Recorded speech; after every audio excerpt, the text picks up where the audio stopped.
quilting done quickly, we're going to do a memory quilt with t-shirts and with just regular shirts, polo shirts actually. This is for Kyle Adams.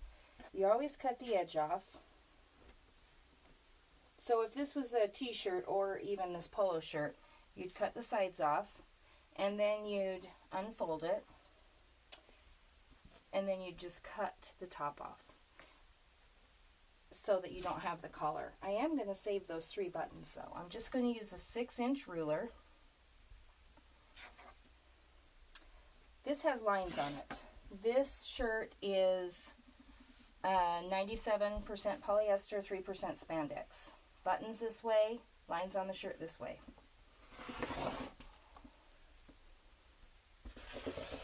Even it up on this side. It's hard to cut across your body when there's a button because it's really bulky, and your cutter does cut on the other side. It's just hard when it's bulky. It's easier when it's on this side. So I have this really cute button square. I'll show you what to do with those. Everything else, you just fold it over.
Here's the pile of all the 6-inch blocks that I did. I just put them in a different color, and I just made sure I used one of each of them.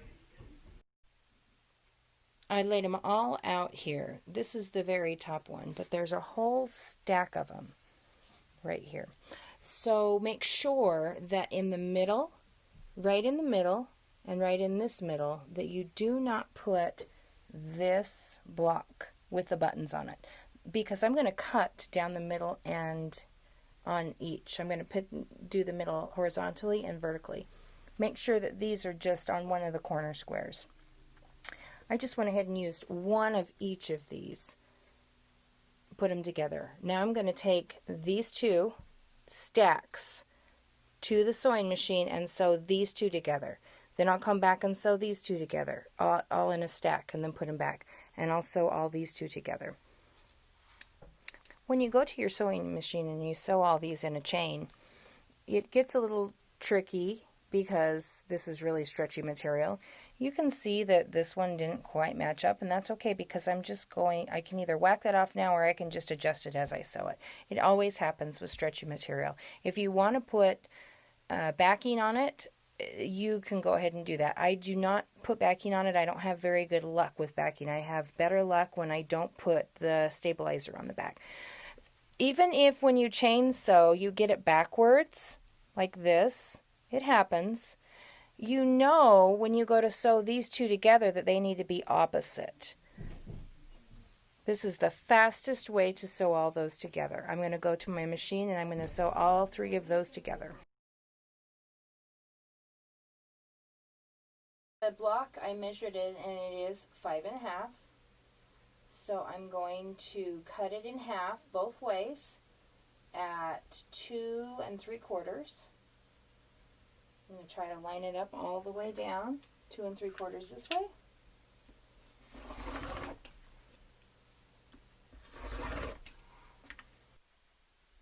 Now I have all my blocks cut apart. I want to get some different blocks together. I don't want to put these all together. That doesn't make sense. But I do want to use this cute one. I have red t-shirts, so I went ahead and made some red blocks because I want to have a little bit of red in every one of my blocks. I'm going to alternate with this block and a t-shirt block, and then just the polo shirts block, and then a t-shirt block. I don't think I like those two stripes together, so I'm just going to put them right here. I could use another red one because this red is the sashing and this red is the blocks. I could use that if I want to. Or I could try to find another one. Actually, in one block I did use two reds. But make sure that they go kitty corner from each other if you do that. Then, when you take this to your sewing machine, you're going to sew sashing, sashing, sashing, sashing on the right side.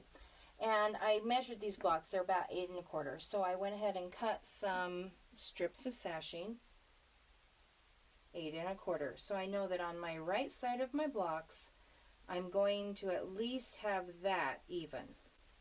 This is how you chain sew to take them to your sewing machine. You know you're going to sew on this side, this side, this side, this side. Make sure you don't get these mixed up. You're going to sew all of them on this side. Here they are. When you get them back, I have all of them sewn on the right side.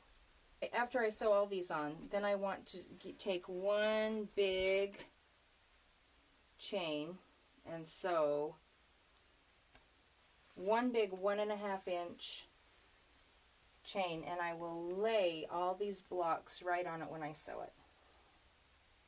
Remember, we sew on the right side and the bottom, so I know that every block needs to be on the bottom. And I'll show you what that looks like right here. I have one of these blocks done. I just took it to my sewing machine and I left a little bit of space, and I didn't measure this one because I'm going to even them up. I just sewed that all along the bottom. I'm going to go ahead and take this and cut these apart. Then I will iron those and I will square those up. My block is 8 1/4, but then when I get the sashing on it, it's 9. So I will even this edge up, and then I will start from this edge. Let me go iron this really quick. All of the blocks that have the sashing on it, the side and the bottom, this is really the side and the bottom, I just went ahead and flipped it around so I can measure from this corner, because these are the two stable corners.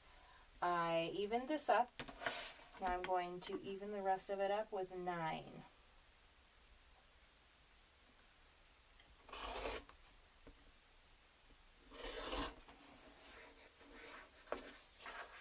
That's my second block. These are the blocks with all the sashing on them. The reason why I didn't have you just sew these two together and then sew one long sashing on the bottom like this is because then when you went to sew these on, it's hard for you to match up the sashing because there's this whole width of this 1.5 inch strip. So that's why I had you just sew a side and a bottom on. So now there's a seam. There's a seam so that when we meet these, we can make sure these meet right at the seam and it will look straight.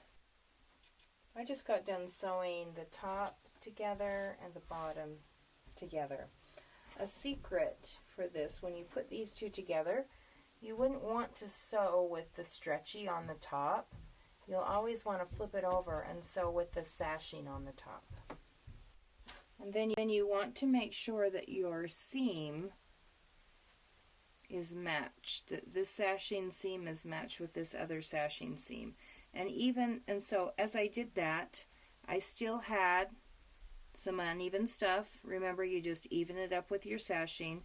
And then I had this part was is a little bit over too. So you might make sure your middles match up before you don't if I lined it up with this edge right here, my middles would not have matched up. So get my middles matched up first and then get it. So now this just needs sashing all the way around it. I need to iron it. I need to even it up a little and then sew sashing around it.